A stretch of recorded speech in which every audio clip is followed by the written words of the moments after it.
Le lieu initial ici, c'est la quatrième dimension. Parce qu'il y a des gens qui vont parler, les faux pasteurs, ils vont dire quatrième dimension sans savoir c'est quoi une quatrième dimension. Ils disent quatrième dimension. Déjà, il y a plusieurs dimensions. Il y a 4, 5, 6, 7. Moi, il dit ici quatrième dimension par rapport au cordon ombilical, par rapport au cordon argenté, par rapport au cordon de l'esprit, ainsi de suite. Ici, par rapport à la quatrième dimension, bien la quatrième phase, ça symbolise quoi? Donc, maintenant, quand l'esprit se détache de l'âme, c'est le lien qui va se couper aussi, qui va se briser, qui va se rompre. C'est le cordon qui relie l'âme et l'esprit. Dès que ça s'est brisé, l'esprit se retrouve là maintenant. L'esprit n'a plus d'attache avec le corps physique ni avec son âme. Maintenant, il a néanmoins un lien, l'esprit. Le lien qu'il a, c'est l'endroit initial où il est venu. Et l'esprit va à cet endroit parce que l'esprit est relié toujours là-bas par un autre cordon maintenant. C'est le cordon de l'esprit qui est relié avec le lieu, la source, l'endroit initial où le premier esprit vient. C'est une sorte de placenta spirituel. Est-ce que vous comprenez? Et on va dire un corps, le ventre spirituel. Donc, et l'esprit de l'homme, dont je répète, et que l'esprit, après être purifié par le Dibao, donc ça veut dire ici, parce qu'il y a beaucoup de gens qui ne comprennent pas les Écritures, même dans l'Ecclésiaste, où il dit que avant que l'esprit retourne à Dieu qui lui a donné, que l'esprit retourne à Dieu. Mais vous pensez que l'esprit retourne à Dieu à l'Oba comme ça? Mais vous pensez quoi? Ça ne se passe pas comme ça. Ça c'est mal traduit ce que vous lisez là. Donc un homme là actuellement là qui meurt, son esprit ne retourne pas à Dieu. Je le dis, je le dis, je le dis, je répète et je pèse mes mots. Je dis bien, quelqu'un qui meurt là, son esprit ne retourne pas à l'Oba. Mais son esprit ne va pas sur la terre non plus. Son esprit ne va pas dans le séjour des morts. Parce que dans les versions mal traduites dans l'épître de Pierre, on dit que Christ allait prêcher les esprits en prison. Ce n'était pas les esprits, c'était les âmes. Les versions qui disent esprit, c'est mal traduit. Mais bon, un esprit à l'heure actuelle, un homme qui meurt là à l'heure actuelle, son corps va aller sur la terre.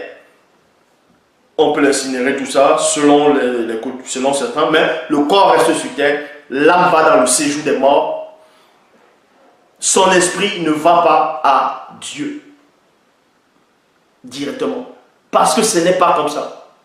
Donc lors de la mort physique ou spirituelle, bon, on va dire détachement entre l'âme et le corps, l'âme et l'esprit, son esprit maintenant va subir une transformation.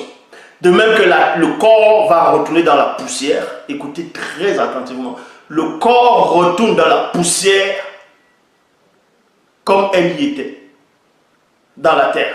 Parce que c'est moto. Tout est fait référence à moto. Vous êtes toujours dans moto. Vous pensez que... Mais bon. Vous êtes sorti de moto. Donc le corps physique retourne dans la terre. Dans son endroit initial. L'âme maintenant va dans le séjour des morts, ça veut dire dans l'obscurité. C'est son endroit aussi initial. Parce que c'est la fusion de l'esprit et le corps qui donne naissance à l'âme. Donc, il y avait l'obscurité, boum, l'âme a surgi, c'est une sorte de lumière. C'est pour ça qu'on dit le cordon argenté qui brille aussi. Voilà. L'âme va retourner dans le séjour des morts. En tout cas, ceux qui ne connaissent pas l'Oba, tout ça.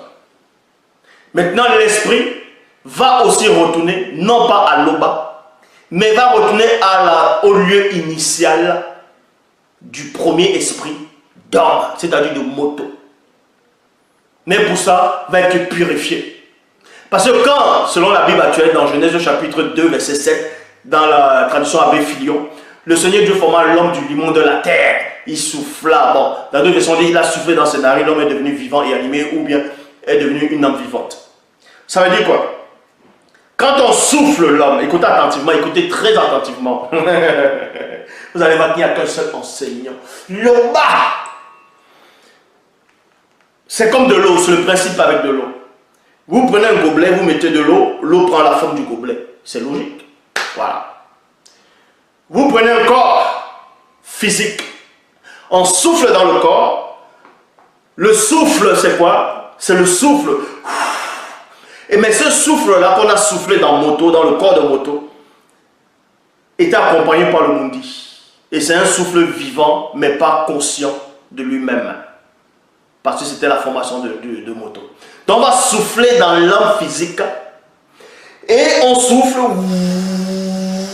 Et ça prend la forme du corps. C'est ce qu'on appelle l'esprit d'homme. Et maintenant ça devient vivant et animé. C'est-à-dire, boum, ça donne naissance à l'âme. Parce que l'esprit, c'est comme l'électricité. Et la télé, c'est comme le corps. Et boum, dès qu'on allume, c'est l'âme. Est-ce que vous comprenez? Ça dit que quand l'esprit sort du corps et de l'âme, lors de la mort, l'esprit maintenant ne part pas en tant qu'esprit d'homme comme ça. Non, l'esprit de tous ceux qui meurent reprend la place initiale quand le premier esprit de l'homme descendait, donc ça devient le souffle. C'est pour cela qu'il est écrit dans les Bibles actuelles que l'esprit retourne à Dieu qui lui a donné. C'est le souffle qui a été soufflé et c'est le souffle qui repart. Mais pour ça, ça doit être transformé, purifié. On doit extirper tout ce que l'âme, le corps, les sentiments ont pu nourrir l'esprit. On doit enlever cela, ça doit repartir dans l'endroit initial.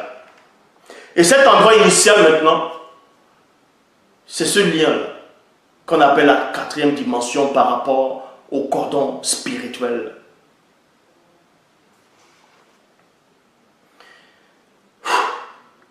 Et que l'esprit, après être purifié par le Dibao, retourne dans le lieu initial de l'esprit d'homme, c'est-à-dire moto, dans une des demeures du non visible. Cet esprit n'est point le souffle originel et parfait qui prit la forme du visible moto avant la chute. Et dans d'autres passages, dans la version authentique originelle, on va vous montrer aussi par rapport au mystère de ce lien-là, le cordon. Dans Bibauté dit, c'est-à-dire Origine, chapitre 4, au verset 18, lors de la mort physique de Mundiwe, c'est-à-dire d'Abel, son cordon d'argent reliant le corps à son âme se brisa, ainsi que le lien mystérieux reliant l'âme et l'esprit. Vous voyez? Donc, dans les temps d'autrefois, les initiés avec l'écriture, ils connaissaient déjà ça. Bibauté dit, chapitre 4, au verset 71, dans la version authentique originelle toujours, dans Origine, lors de la mort de Ponguissé c'est Caïn. Caïn est mort. Ça, j'avais déjà fait une vidéo sur ça. Caïn est mort. Dans la Bible actuelle, on n'a pas parlé de sa mort que celui qui tuera Caïn, Baba. J'ai déjà expliqué. Bon, ben. Ici, lors de la mort de Ponguissé, donc Caïn, son cordon d'argent reliant le corps à son âme se brisa, ainsi que le lien mystérieux reliant l'âme à l'esprit. Et dans d'autres versions, bon, dans Job, chapitre 4, au verset 21, Bible à la colombe, le cordon ombilical, c'est le physique. Le cordon argenté, c'est le cordon de l'âme. Maintenant, le cordon de l'esprit, on va appeler ça dans Job 4, 21, Bible à la colombe, le fil de leur vie est coupé. Il meurt, mais non avec sagesse. Donc c'est le fil de la vie, le troisième cordon de l'esprit. Vous voyez, le fil de la vie. Parce que l'esprit, c'est la vie. Il y a la vie dans l'esprit. Non, c'est le fil de l'existence, si vous voulez.